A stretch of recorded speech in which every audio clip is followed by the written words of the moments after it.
Much of the city council is mundane work, but the real interesting part is getting out and talking to the neighbors, going by and viewing the projects or development people have, and seeing that their interests and concerns are heard. James Hiller is running for a second term, Ward 4, the city of Minnetonka, the city council. James is married to Joan. They have 2 boys. One just left for college.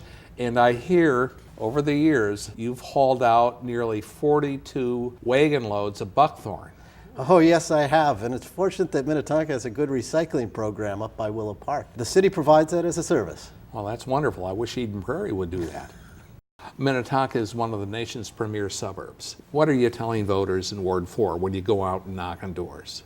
A couple of things. Number one is we've been very fiscally responsible. During this downturn, we've dealt with it well, and we're not going to have any surprises.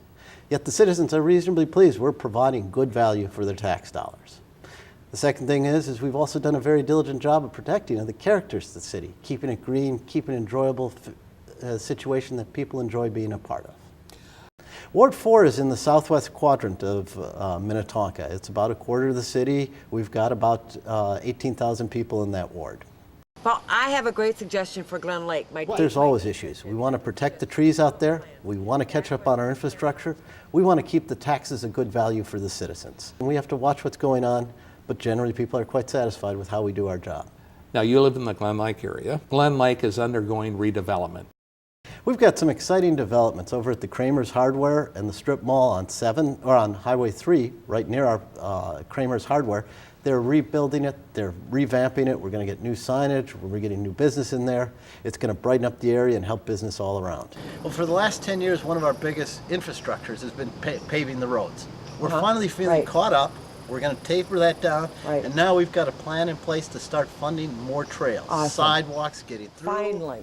Minnetonka's fiscal planning is pretty solid, isn't it? We've been very fiscally responsible in Minnetonka. If you look, we've got well-funded, we're protected. For example, due to tax law changes, there's a one-time credit coming due to a change in the market value. Some cities are just simply using it to tell their taxpayers, we're going to pay off part of your taxes, yet they're going to get it hit next year.